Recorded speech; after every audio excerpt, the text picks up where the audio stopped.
Friends, welcome to சன்னஸ் kitchen. இன்னைக்கு நம்ம கிச்சன்ல என்ன பார்க்க போறோம்னா எண்ணெய் கத்திரிக்காய் குழம்பு. இந்த குழம்பு எல்லாத்துக்கும் ரொம்ப பிடிக்கும். இந்த குழம்பு வந்து ரொம்ப ஈஸியா செஞ்சிடலாம், ரொம்ப டைம்லாம் எடுக்காது. ஸோ இந்த குழம்பு எப்படி பண்றதுன்னு பார்க்கலாம். அதுக்கு தேவையான இன்கிரீடியன்ஸ் என்னன்னு நம்ம இப்போ பார்த்துடலாம். இப்போ இதுக்கு தேவையான இன்கிரீடியன்ஸ் என்னன்னு பார்த்துடலாம். நான் கொஞ்சம் ஒரு 2 பெரிய வெங்காயம் கட் பண்ணி வச்சுருக்கேன். ஒரு 2 தக்காளி, கொஞ்சமாக இஞ்சி, கொஞ்சமாக கருவேப்பிலை எடுத்து வச்சுருக்கேன். எங்கள் வீட்டில் பூண்டு இல்லை, அதனால் நான் பூண்டு வைக்கல. ஆனால் இது கண்டிப்பாக பூண்டு போடணும். ஸோ அதனால் பூண்டு எடுத்துக்கோங்க. உங்களுக்கு தேவைங்கிற அளவுக்கு பூண்டு எடுத்துக்கோங்க. பூண்டு நிறையா போட்டாலும் நல்லா தான் இருக்கும். இப்போது இதுக்கு வந்து பார்த்திங்கன்னா மஞ்சத்தூள், மிளகாத்தூள், மல்லித்தூள், தேவையான அளவுக்கு ஒரு எலுமிச்சம்பழம் சைஸ் அளவுக்கு புளி எடுத்து வச்சுருக்கேன். அப்புறம் பார்த்து கத்திரிக்காய் ஒரு 5 கத்திரிக்காய் நான் எடுத்து வச்சுருக்கேன். உங்களுக்கு வேணும்னா நீங்கள் குழம்புக்கு ஏற்ற மாதிரி நீங்கள் கத்திரிக்காய் எடுத்துக்கலாம். இப்போது நான் இந்த கத்திரிக்காவை என்ன செய்ய போகிறேன்னா மேக்னேட் பண்ண போகிறேன்.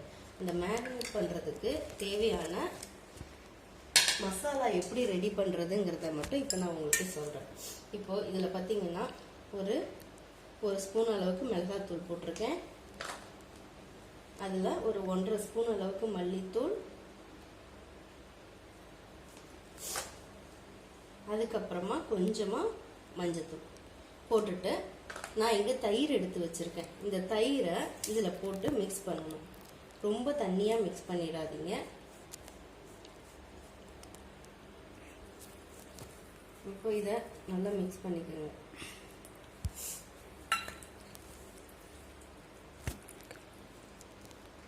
இப்போது இது நல்லா மிக்ஸ் ஆகிடுச்சு. இதோட கொஞ்சம் நான் உப்பு சேர்த்துக்கிறேன். உப்பு சேர்த்து இதை நல்லா மிக்ஸ் பண்ணிக்கோங்க. இது எதுக்குன்னா இந்த மசாலா வந்து நம்ம கத்திரிக்காய்க்குள்ளே சேரும். ஸோ அதுக்காண்டி நம்ம வந்து இதில் மேரினேட் பண்ணி வைக்கிறோம். இப்போ கத்திரிக்காய் எடுத்துக்கோங்க. கத்திரிக்காய் முடிஞ்ச அளவுக்கு சின்ன கத்திரிக்காயை எடுத்துக்கோங்க. இப்போ நான் இந்த கத்திரிக்காயை பார்த்தீங்கன்னா 4 துண்டாக கட் பண்ணி வச்சுருக்கேன். இந்த கத்திரிக்காய் கட் பண்ணிவிட்டு உள்ளே பார்த்துக்குங்க, எதுவும் வந்து புழு இந்த மாதிரி சொத்த கித்த இருக்கான்னு பார்த்துக்குங்க. பார்த்துட்டு இந்த கத்திரிக்காய்க்குள்ளே இந்த மசாலாவை உள்ளே சேர்த்துருங்க. ஆல்ரெடி நம்ம மசாலாவில் உப்பு போட்டிருக்கோம், மறந்துடாமல் குழம்புல உப்பு போடும்போது பார்த்து சேர்த்துக்கோங்க. இப்போ நல்லா இந்த கத்திரிக்காய்க்குள்ள நல்லா இந்த மசாலாவை உள்ள சேர்த்துருங்க.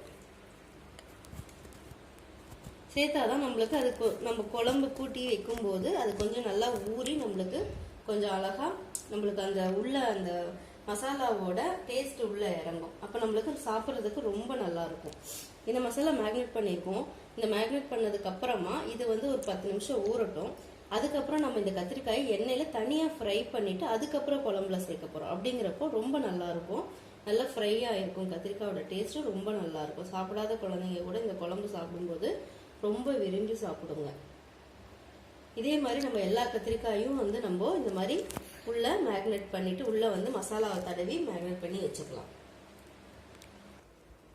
இப்போது எண்ணெய் கத்திரிக்காய் குழம்புக்கு பார்த்தீங்கன்னா எண்ணெய் வந்து கொஞ்சம் ஜாஸ்தியாக தான் யூஸ் ஆகும். ஸோ இப்போ நம்ம தவா வச்சுட்டோம்.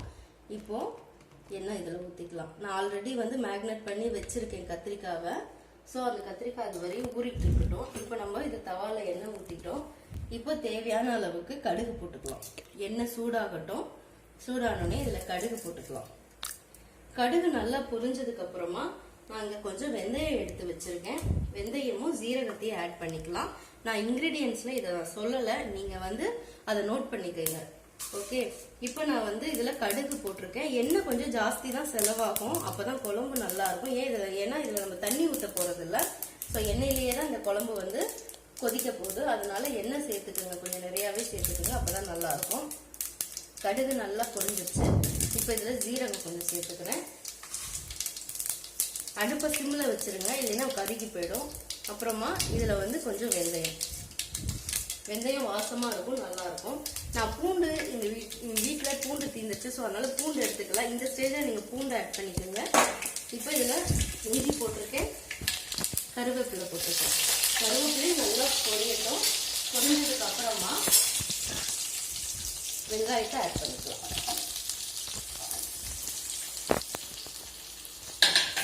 வெங்காயத்தை ஆட் பண்ணிவிட்டு நல்லா வதக்கிடுங்க. வெங்காயம் நல்லா வதங்கணும். உங்களுக்கு வெங்காயம் சீக்கிரம் வதங்கணும்னா இந்த ஸ்டேஜில் கொஞ்சமாக உப்பு சேர்த்துக்கோங்க. ஆல்ரெடி நம்ம கத்திரிக்காயை மசாலா தடவி வைக்கும் போது உப்பு போட்டிருக்கோம். இப்போ வெங்காயத்தில் உப்பு போட்டிருக்கோம். ஸோ குழம்பு கடைசியாக கூட்டி வைக்கும்போது உப்பு வந்து பார்த்துட்டு சேர்த்துக்கணும். அதை மட்டும் மறந்துடாதீங்க. இல்லை உங்களுக்கு மறந்துடுவீங்கன்னு நினைச்சா தயவுசெய்து கடைசியாக சேர்த்துக்கோங்க உப்பை. அப்போ வந்து உங்களுக்கு அளவு கரெக்டாக இருக்கும். இப்போ இந்த வெங்காயம் வந்து நல்லா வதங்கி நம்மளுக்கு வந்து இந்த வெங்காயம் வந்து நல்லா கண்ணாடி பதத்துக்கு வரணும். வந்ததுக்கு அப்புறமா நம்ம வந்து தக்காளி சேர்த்துக்கலாம். எப்பவுமே வந்து பார்த்தீங்கன்னா இந்த வெங்காயமும் தக்காளியும் வதங்குறதுக்கு ஏற்ற மாதிரி தான் குழம்போட டேஸ்ட் நல்லா இருக்கும். அதனால எப்பவுமே நல்லா வதக்கிடுங்க. அவசரப்பட்டு டக்குன்னு போட்டு எல்லாத்தையும் வதக்கி எடுத்துறாதீங்க. குழம்பு அதுக்கப்புறம் டேஸ்ட் கொடுக்காது நம்மளுக்கு. இப்போ இந்த வெங்காயம் வந்து நல்லா வதங்கட்டும். இப்போ இந்த ஸ்டேஜில் வெங்காயம் நல்லா வதங்கிடுச்சு. இந்த ஸ்டேஜில் நீங்கள் தக்காளி ஆட் பண்ணிக்கோங்க. நாங்கள் எடுத்து வச்சிருக்க தக்காளி ஆட் பண்ணிக்கிறேன். உங்களுக்கு புளிப்பு ரொம்ப வேணும் அப்படின்னா நீங்கள் தக்காளியை கம்மி பண்ணிட்டு புளியை ஊற்றிக்கோங்க. இல்லை எனக்கு புளிப்பு வந்து கம்மியாக தான் வேணும் அப்படின்னா நீங்கள் வந்து தக்காளி ஜாஸ்தி போட்டுக்கோங்க, புளியை கம்மியாக ஊற்றி. ஏன்னா தக்காளியில் பார்த்தீங்கன்னா ஒரு ஸ்வீட் டேஸ்ட் நம்மளுக்கு கிடைக்கும். ஸோ அதனால உங்களுக்கு எந்த மாதிரி புளிப்பு வேணுமோ அதுக்கேற்ற மாதிரி நீங்கள் ஆட் பண்ணிக்கோங்க. எனக்கு புளிப்பு கொஞ்சம் நல்லா ஜாஸ்தி இருந்தால் நல்லாயிருக்கும். அதனால் நான் தக்காளி கம்மியாக தான் போட்டிருக்கேன். நீங்கள் உங்களுக்கு வேணும்னா நீங்கள் வந்து தக்காளி ஜாஸ்தி போட்டுட்டு புளியை கம்மி பண்ணிக்கோங்க. இப்போ இந்த தக்காளி நல்லா வதங்கட்டும். இது ஒரு பக்கம் ஃப்ரை ஆகிட்டு இருக்கட்டும். இப்போ நம்ம இதில் எண்ணெய் சேர்த்து ஆல்ரெடி நம்ம வந்து மசாலா தடவி ஊற வச்சோம் இல்லையா கத்திரிக்காயை, அதை நம்ம இதில் ஃப்ரை பண்ணி எடுத்துக்கலாம். எண்ணெய் காயிட்டும்.